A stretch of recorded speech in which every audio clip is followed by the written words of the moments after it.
कोकणातील प्रत्येक अपडेट जाणून घेण्यासाठी आजच माझे कोकणच्या सोशल मीडिया प्लॅटफॉर्मला लाईक, फॉलो आणि सबस्क्राईब करा.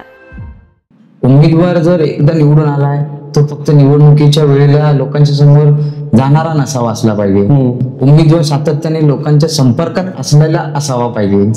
उमेदवार लोकांच्या हिताचे प्रश्न मांडणारा असावा पाहिजे. उमेदवार आज मला निवडणुकीच्या रिंगणात तिकीट भेटले म्हणून उभा राहतोय असा नसावा पाहिजे.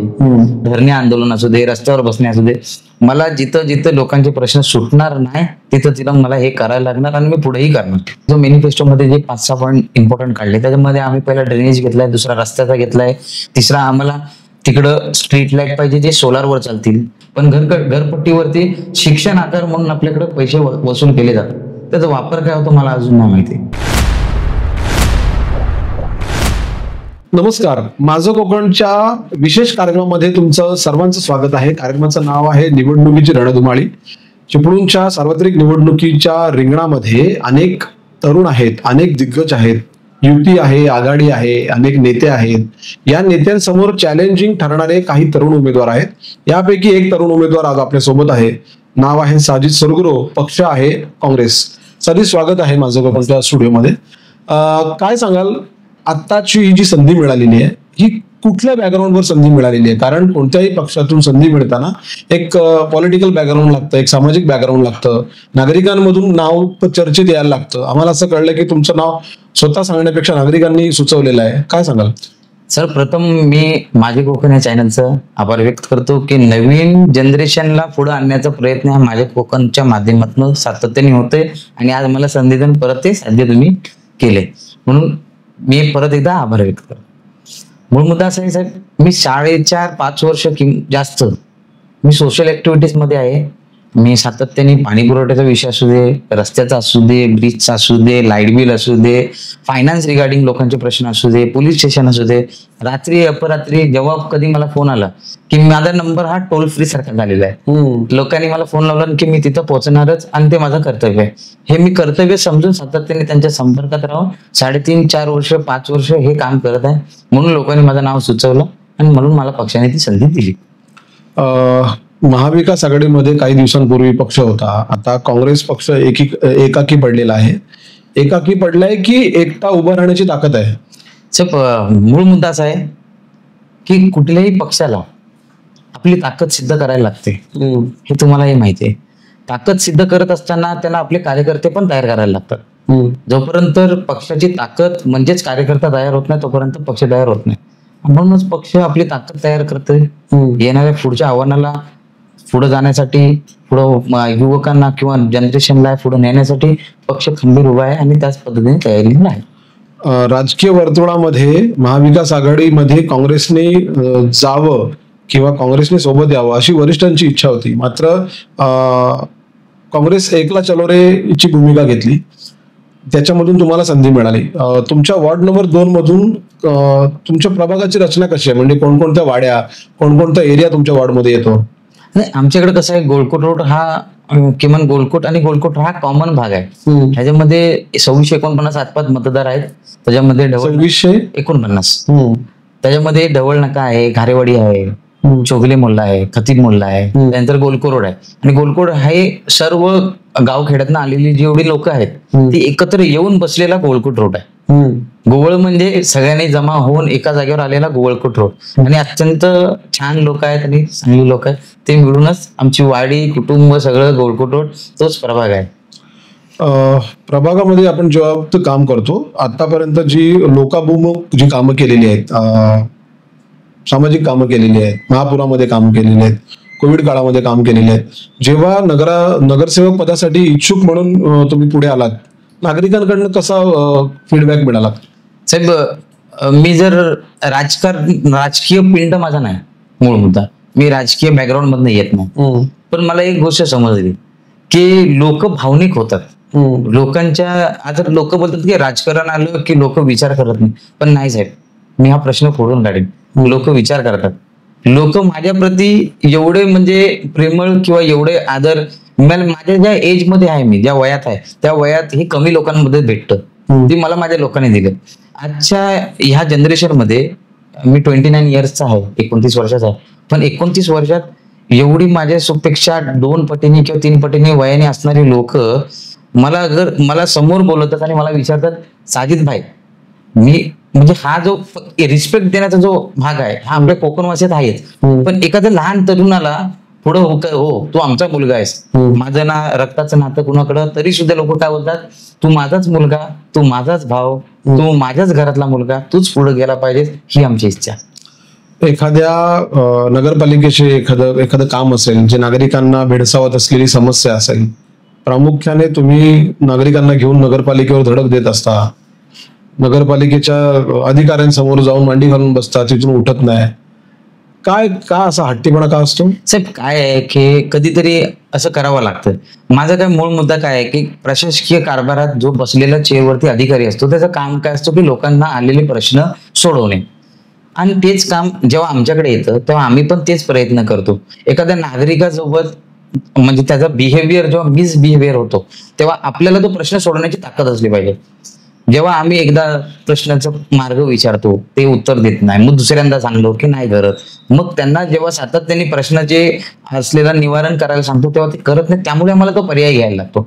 मग शर्ट काढण्याचा असू दे MSCBत, किंवा आम्हाला धरणे आंदोलन असू दे, रस्त्यावर बसणे असू दे, मला जिथं जिथं लोकांचे प्रश्न सुटणार नाही तिथं मला हे करायला लागणार आणि मी पुढेही करणार. एकंदरीत जर बघितलं, चिपळूण नगरपालिकेच्या सार्वत्रिक निवडणुकीच्या रिंगणात असलेले, मला असं वाटतं की साजिद सुरगुरू हे नाव तरुणांमधलं पहिलं नाव असेल कमी वयाचं. या संधीचा उपयोग पुढे कसा होईल हे बघण्यासाठी थोडं थांबूया, ब्रेक घेऊया. तुम्ही पाहत राहा फक्त माझे कोकण.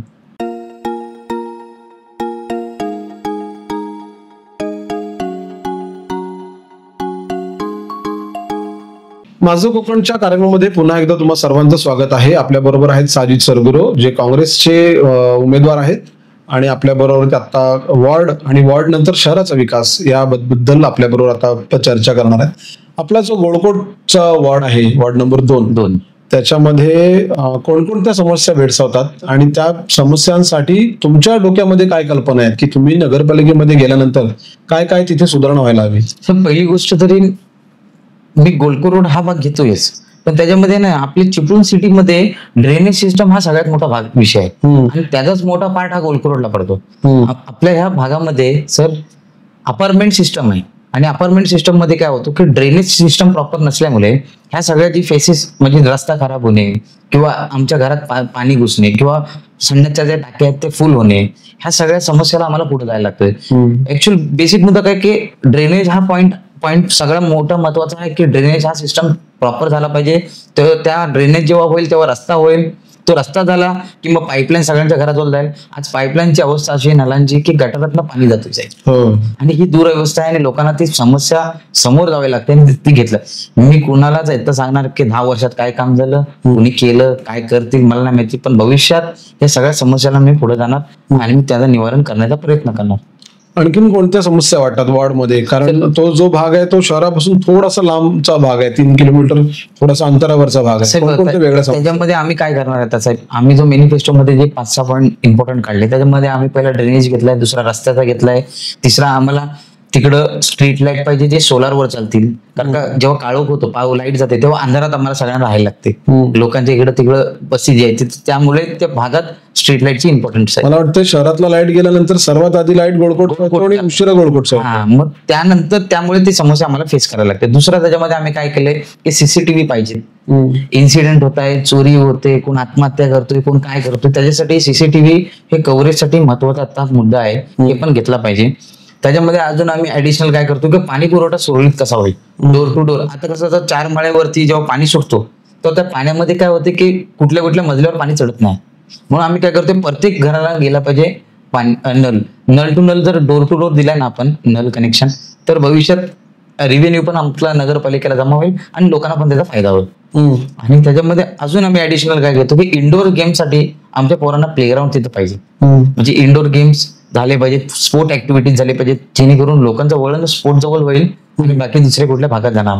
ह्या सगळ्या समस्या एज्युकेशन माध्यमातून आम्ही प्रयत्न करतो की लोकांना एज्युकेशन कसं होईल. आता साहेब तुम्ही पण नगरपालिका क्षेत्रामध्ये राहताय, नगरपालिका क्षेत्रामध्ये एक कॉमन पॉईंट सगळ्यांच्या लक्षात कोणाच्या येतोय कोणाच्या नाही ते मला नाही माहिती, पण घरपट्टीवरती शिक्षण आकार म्हणून आपल्याकडे पैसे वसूल केले जातात. त्याचा वापर काय होतो मला अजून नाही माहिती. एज्युकेशन माध्यमातून लोकांच्याकडे पैसे नसल्यामुळे कितीतरी असे स्टुडंट आहेत, कितीतरी असे घर आहेत ते वंचित आहेत अभ्यासापासून. त्यांना काही ना काही पर्याय काढायला लागतील. कुणाकुणाचे स्कूल ड्रॉप होत आहेत, कॉलेज ड्रॉप होत आहेत, कारण का पैसे भरायला नाही. हे सगळ्या समस्या आहेत, पुढे येत आहेत आणि पुढेही येणार आहेत. मग त्याचं निवारण कसं केलं जाईल हे आमचे 100% प्रयत्न असतील. गेल्या विधानसभेच्या निवडणुकीच्या वेळेला तुम्ही चांगलं काम केलेलं होतं. तुमच्या उमेदवाराला जिंकून देण्यासाठी तुम्ही चांगला टफ केला होता. या वेळेला काय चॅलेंजेस वाटतात? कोण नगरसेवक उमेदवार म्हणून समोर आहेत जे जास्त टफ वाटतात किंवा जास्त काम करायला पाहिजे असं वाटतं त्याच्यासाठी? पहिली गोष्ट तरी जेव्हा आपण स्पोर्ट्स मध्ये असतो, कुठल्याही विभागात असतो, तेव्हा आपल्या समोर एक आव्हान असतोच. मूळ मुद्द्यात मी आता एक तुमच्या पत्रकार म्हणजे तुमच्या चॅनलच्या माध्यमातून एक मेसेज लोकांना देईल की समोरचा जो कोणी उमेदवार असेल त्याला आपण पहिली गोष्ट विरोधक नाही समजायचं. कारण का तोही आपल्या भागातला एक उमेदवार आहे. त्याची इच्छा काय आहे आपल्याला नाही माहिती, पण विरोधक नाही समजायचं. ही 2 तारखेनंतर हे विरोध आरोप हे सगळे निघून जाणार. जसं आहे तसंच राहणार. फक्त लोकांना एवढंच सांगेन की प्रत्येकाने जबाबदारीने मतदानाला बाहेर येईल आणि मतदान करा. हा तुमचा हक्क आहे. हा माझा प्रश्न असा आहे की तुमच्या वॉर्डमधून ऑपोजिशनला विरोध नाही म्हटला तरी समोरच्या बाजूला असं म्हणू आपण, समोरच्या बाजूला किती उमेदवार आहेत आणि ते उमेदवार असल्यानंतर तुम्हाला चॅलेंज कितपत वाटतं? साहेब कसं आहे की उमेदवार आता 6 आहेत टोटल मला धरून. एक शिंदे गटातनं आहेत, कोण तुतारीतनं आहेत, कोण घड्याळातनं आहेत. म्हणजे जेवढे उमेदवार आहेत ते उमेदवार त्यांच्या परीने प्रयत्न करतायत. आणि मी सगळ्यांना माझं आव्हानच समजतो की बाबा त्यांचे माझ्यापेक्षा ते टफ असू शकतात, पण आपण ते घेऊनच चालायचं.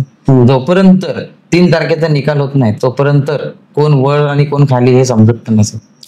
नगरपालिकेची निवडणूक जी आहे आताची ही व्यक्तिभिमुख निवडणूक आहे. म्हणजे पूर्वीच्या ज्या निवडणूक झाल्या लोकसभा आणि विधानसभा पक्ष बघून व्यक्ती बघून लोकांनी तो क्रायटेरिया पाळला. आता फक्त व्यक्ती बघितला जातो, तो त्याचा समाज बघितला जातो. सामाजिक दृष्टिकोनातून तुम्ही अनेक वर्ष काम करताय. कसं बघता ह्या निवडणुकीकडे? तुमच्या समाजाचा, तुमच्या आजूबाजूच्या मित्रमंडळींचा कितपत तुम्हाला सपोर्ट मिळेल? साहेब कसं आहे, मूळ मुद्द्यात आपण जर हात घातला ना तर साहेब आज एज्युकेशन हा मोस्ट इम्पॉर्टंट पार्ट आहे. आणि आपल्या भागात एज्युकेटेड लोक आहेत आणि त्यांना एक गोष्ट समजते की विकासात्मक काम करणारा कोण आहे, धडपडणारा कोण आहे, 24 तासात काम घेणारा कोण आहे. म्हणून त्यामध्ये लोक हा निर्णय योग्य घेणार आणि त्या योग्य दिशेने तो निर्णय जाणार. आणि राहिला माझा विषय, ज्याला जनतेला ज्या लोकांना ज्यांना निवडून आणायचं ते आणतातच. आणि ते प्रयत्न आमचे असतील की आमची लोक जे आहेत ते सगळे पॉझिटिव्ह आहेत. त्यांची अशी इच्छा आहे की नवीन जनरेशन तरुणाने पुढे आलं पाहिजे. म्हणजे विरोधक पण ह्या आज हे सांगतात की तरुणानं पुढे आलं पाहिजे. आता माझ्या बॉडीमध्ये सगळ्यात तरुण मीच आहे. आता त्यांची पण इच्छा आहे तो पूर्ण करायला लागलंच आहे. दुसरा एक प्रश्न, काँग्रेस पक्षामध्ये काल आणि आज एक मोठी घडामोड झाली. नगराध्यक्ष पदासाठी इच्छुक असलेले लियाकत शहा पक्षाकडून अधिकृत उमेदवार होते. अचानक त्यांचा फॉर्म रिजेक्ट होतो आणि त्या ठिकाणी शिंदे गटातून काँग्रेसमध्ये गेलेले सुधीर शिंदे त्यांचा फॉर्म मान्य होतो. त्यांच्याबरोबर पक्षाकडून एबी फॉर्म दिला जातो. लियाकत शहानी आतापर्यंत काम केलेल्याची ही पोचपावती म्हणायची की काय म्हणायचं याला? साहेब कसं आहे की ही वरची घडामोडी आहे. ह्याच्यामध्ये आमच्यासारखा सामान्य कार्यकर्ता जेवढं नाही बोलेल तेवढं चांगलं. पण ज्या वेळेला तुम्ही नागरिकांपर्यंत जाणार, तुमच्या बरोबर एक कोणतरी सोबतचा उमेदवार असणार. समजा तो नसला तरी नगराध्यक्ष पदासाठी तुम्ही एक मत मागणार, एक स्वतःसाठी मागणार. आता अचानकपणे सुधीर शिंदे जर तुमच्या पक्षामध्ये आलेले आहेत तर त्यांच्यासाठी तुम्ही कशा प्रकारे मत मागणार? कसं आहे की पहिली गोष्ट तरी एक व्यक्ती 3 मतदान करणार आहे. पॅनल वोटिंग आहे. पॅनल वोटिंग मध्ये माझ्यासोबत असलेली माझी नगरसेविका पण आहेत. म्हणजे आम्ही टोटल 3 मतदान मागतो एक व्यक्तीकडे. म्हणजे मला एक मतदान करा, आमच्यासोबत असलेले लेडीज सफा गोटे त्यांना मतदान करा आणि आम्ही असलेले आमच्या नगराध्यक्ष उमेदवार त्यांना मतदान, त्याच पेट्याचे मतदान मागायचं. किती फरक पडेल? तुमच्या सोबत ज्या असलेल्या सफा गोटे आहेत त्या माझी नगरसेविका होत्या, त्यांनी देखील काम केलेलं आहे 5 वर्षामध्ये आणि तुम्ही सामाजिक क्षेत्रात काम केलेलं आहे. त्यांचा तुम्हाला त्यांचा मुस्लिम समाजाची वस्ती जास्त आहे, कितपत फरक पडेल? सब कसं आहे, अंडरस्टँडिंग हा बेटर ऑप्शन आहे. आम्हाला आज समाजाचा बोलण्यापेक्षा लोकांचा पाठिंबा चांगला आहे. एक पॉझिटिव्ह वाईब्स आहेत आणि ते वाईब्स घेऊनच आपल्याला चालायचंय. कारण का लोकांनी काय बघितलंय मी त्यांच्या घरातला आहे, मी त्यांचा नातेवाईक आहे म्हणून मला मतदान करता येईल हे डोक्यातनं लोकांनी आता काढायचं. म्हणजे मीही काढतो की माझा जर नातेवाईक असेल, मला माझा सख्खा भाऊ पण काय बोलला की जर साधी तू काम नाही करणार असशील तर मी तुला मतदान करणार नाही. हीच भावना सगळ्यांची आहे. जर काम करणारा व्यक्ती असेल तर त्याला 100% लोक संधी देणार, हीच भावना आम्ही घेऊन चालू आणि आम्ही आमचे प्रयत्न करणार साहेब. आतापर्यंत महाविकास आघाडीच्या सोबत असलेला घटक पक्ष म्हणून काँग्रेसच्या पक्षाने काम केलेलं, मात्र या नगरपालिका सार्वत्रिक निवडणुकीमध्ये काँग्रेस हे अलिप्त राहिलेले आहेत. या अलिप्त राहिलेल्या काँग्रेसमधून आपली वेगळी ताकद दाखवण्यासाठी साजिद सरगुरू उभे. वेळ झाली एक ब्रेकची. ब्रेक नंतर पुन्हा भेटूया. पाहत राहा फक्त माझे कोकण.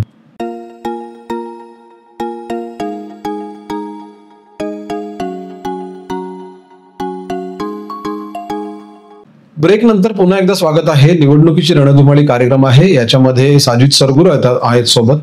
त्यांच्याकडनं चिपळूणचं विजन जाणून घेऊया. चिपळूण शहरामध्ये आपण राहतो. गेले काही वर्ष महायुतीची जी सत्ता आहे त्या महायुतीची सत्तेतून उदय सामंत असतील, विद्यमान आमदार शेखर निकम असतील, यांनी बराचसा निधी चिपळूणमध्ये आणला. त्या मानाने पूर्वी 10-15 वर्षापूर्वी एवढा निधी आलेला नव्हता. बऱ्यापैकी कामं मार्गी लागलेत. काय काय कामं अजून व्हायला हवीत असं वाटतं? कारण गोळकोट पासून पाग, बहादूरशेख नाका जी पूर्ण शहराची बाउंड्री आहे त्याच्यामध्ये काय काय विकासात्मक कामं व्हायला हवीत असं वाटतं? सगळ्यात पहिली महत्वाची गोष्ट अशी आहे की डिसिप्लिन लागला पाहिजे कामाचा. डिसिप्लिन मीन्स कसं असतो की एखादा कुठलाही काम असेल तर कामाचं चॅनलिंग लागली पाहिजे, त्याचा प्रॉपर ब्लूप्रिंट असला पाहिजे, नियोजन लागला पाहिजे. त्या नियोजनबद्ध काम जर असेल तर तो काम चांगला होतो आणि तो काम मार्गी लागतो. आता येऊया कामावरती. तर सगळ्यात पहिला साहेब 17 किलोमीटरचा आपल्या शहरामध्ये गटाराचा ड्रेनेज सिस्टम आहे, हा सगळ्यात पहिला सुधारला पाहिजे. त्याचे नाळे असतील जे काय असतील त्यांची हाईट प्रॉपर केली पाहिजे. त्याच्यानंतर शिवनदीजवळ STP प्रकल्प हा 8 ML चा आहे, तो प्रस्तावण्यात आला पाहिजे, तो काम झाला पाहिजे.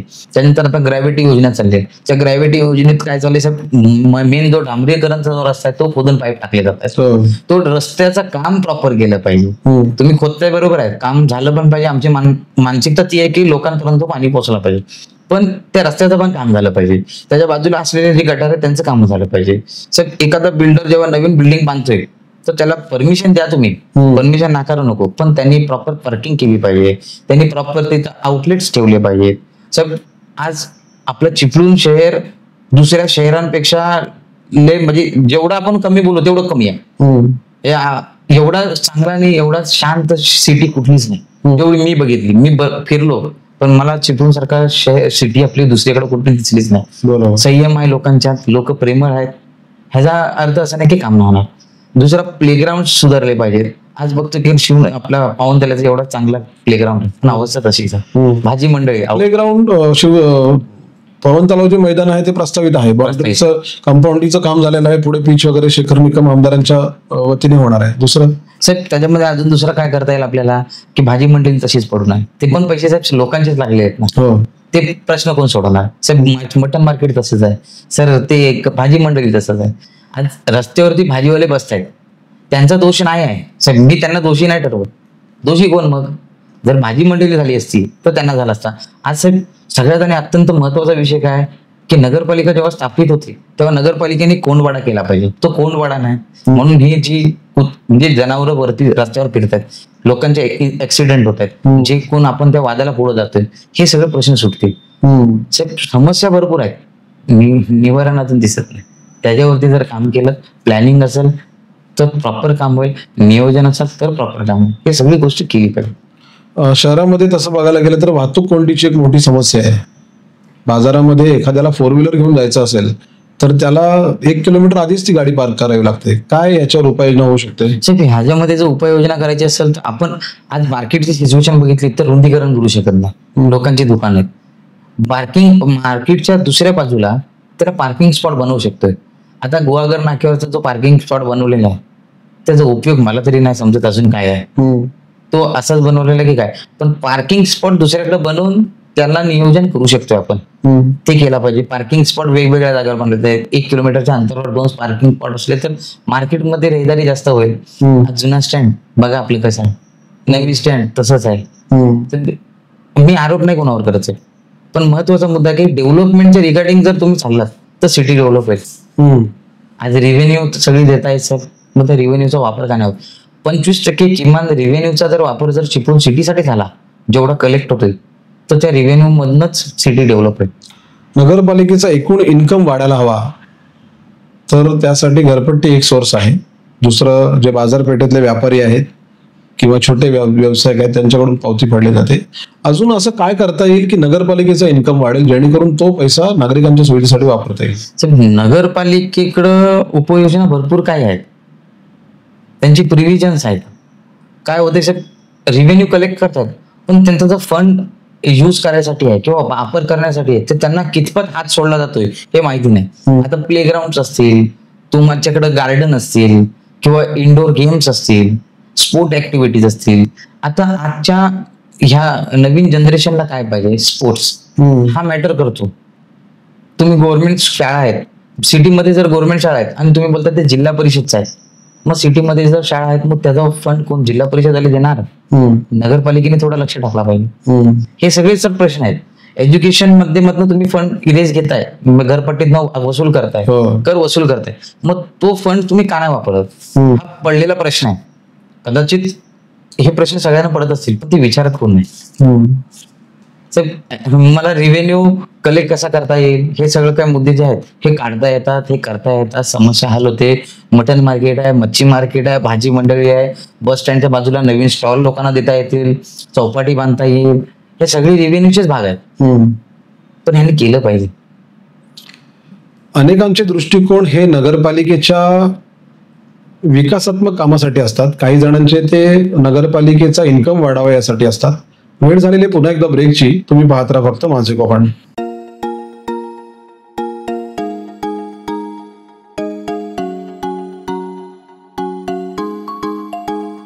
नगरपालिका सार्वत्रिक निवडणुकीच्या रणधुमाळीचे संकेत आता जे सुरू झालेले आहेत त्याच्यामधल्या रिंगणात असलेल्या उमेदवारांशी आपण बोलतोय. काँग्रेस पक्षाकडून आपण उमेदवारी घेतलेली आहे. किती उमेदवार आहेत आता रिंगणामध्ये काँग्रेस पक्षाचे? पूर्ण सिटीमध्ये विचारताय? पूर्ण सिटीमध्ये 13+ आहेत. 13+ उमेदवार आहेत आणि सगळे उमेदवार आमचे सक्षम आहेत. समजा नगरपालिकेची निवडणूक लागली, निकाल लागला, तुमचे 5 ते 7 नगरसेवक निवडून आले ऍव्हरेज पकडून, आणि त्या 7 नगरसेवकांना इतर पक्षांबरोबर जर संधी करायची मिळाली किंवा युती करावी लागली, पक्ष स्थापनेसाठी ते करावं लागेल, तर आघाडी बरोबर करायला आवडेल की महायुतीच्या उमेदवारांबरोबर करायला आवडेल? सर, ज्या पक्षाची आमची विचारधारा आहे त्या विचारधारे अंतर्गत आम्ही महायुतीसोबत कदापि जाणार नाही. महायुतीसोबत आमचं जाणं हा मानसिकतेतच नाही आमच्या. हा झाला महाविकास आघाडीचा विषय, तो वरिष्ठ जे पदाधिकारी आहेत किंवा श्रेष्ठी आहेत ते निर्णय घेतील. निवडणुकीच्या रिंगणामध्ये अनेक या वेळेला तरुण आहेत, अनेकांना संधी मिळाली, अनेकांचा हिरमूस झाला, अनेकांनी संधी मिळाली नाही म्हणून राजीनामे दिले, दुसऱ्या पक्षात गेले. काय क्रायटेरिया बघितला जातो की उमेदवार असा असायला पाहिजे, कसा असायला पाहिजे उमेदवार? सर, उमेदवार माझ्या मते काम करणारा असावा पाहिजे. उमेदवार जर एकदा निवडून आलाय तो फक्त निवडणुकीच्या वेळेला लोकांच्या समोर जाणारा नसावा असला पाहिजे. उमेदवार सातत्याने लोकांच्या संपर्कात असलेला असावा पाहिजे. उमेदवार लोकांच्या हिताचे प्रश्न मांडणारा असावा पाहिजे. उमेदवार आज मला निवडणुकीच्या रिंगणात तिकीट भेटले म्हणून उभा राहतोय असा नसावा पाहिजे. उमेदवाराची विचारधारा असली पाहिजे. उमेदवार असा चांगला असला पाहिजे आणि उपलब्ध असायला पाहिजे. आणि उमेदवार 24/7 लोकांच्या सेवेसाठी उपलब्ध असला पाहिजे. उमेदवार लोकांचे फोन उचलणारा असावा पाहिजे. हे सगळे मुद्दे त्याच्यामध्ये असले तर तो उमेदवार गृहीत धरला जातो. निवडून आल्यानंतर शहरामधली 5 मोठी कामं असतील तर त्यातलं पहिलं काम कुठलं करायला आवडेल? सगळ्यात पहिलं मला ड्रेनेज सिस्टम हलवण्यात सगळ्यात जास्त आवडेल. कारण का सांडपाण्यामुळे जे रोग लोकांपर्यंत पोहोचतायत आणि लोक आजारी होत आहेत, किंवा जो पाणी आम्हाला प्यायला लागतंय किंवा माझ्या लोकांना प्यायला लागतंय ते मी पहिले बंद करेन. माझं कोकणच्या माध्यमातून नागरिकांना काय आवाहन कराल? मी एवढंच आवाहन करीन की तुम्ही मतदान हे कुणालाही करा, पण मतदान करा हा हक्क तुमचा आहे आणि हा हक्क तुम्हाला संविधानाने दिलाय. मूळ मुद्दा की आज नगरपालिकेच्या निवडणुका म्हणजे स्थानिक स्वराज्याच्या निवडणुका आहेत. एखादा लोकप्रतिनिधी जेव्हा तुम्ही निवडून देताय तर त्याला प्रश्न विचारण्याची जबाबदारी ही तुमची आहे, आणि जेव्हा निवडून देताय तर जर तो काम करत नाही त्याला जबाबदार पण तुम्हीच आहे. कारण का निवडून दिलेल्या तुमचा जो कोणी उमेदवार असतो, लोकप्रतिनिधी असतो, त्याला जोपर्यंत तुम्ही जागवत नाही तोपर्यंत तुमचं काम होत नाही किंवा होणार नाही. म्हणून हे प्रश्न सगळे तुम्ही समजून घ्या आणि 2 नंबर प्रभागामध्ये मी उभा आहे, मला मतदान करा. निवडणुकीच्या रिंगणात असलेले अनेक उमेदवार असतात. काही तरुण असतात, काही ज्येष्ठ असतात, काही सामाजिक क्षेत्रामध्ये पुढे असतात, काही उद्योगात पुढे असतात. पण समाजामध्ये समाजाभिमुख कामं करणारे जे कार्यकर्ते आहेत, साजिद सरगुरू सारखी, त्यांना यावेळेला संधी मिळेल का? त्यांच्या विरोधात जे आहेत त्यांच्या समोर उभा असताना यांच्या पारड्यामध्ये किती मतं पडतील हे आता 3 तारखेला कळेल. 2 तारखेला मतदान करायला विसरू नका असं आवाहन माझं कोकण तर्फे देखील केलं जात आहे. वेळ झालेल्या इथे थांबण्याची. पुढच्या मुलाखतीमध्ये एक वेगळा उमेदवार, एक आगळी वेगळी संकल्पना घेऊन आपण त्याला आपल्या समोर आणूया. तोपर्यंत आता वेळ झाली थांबण्याची. तुम्ही पाहत राहा फक्त माझे कोकण.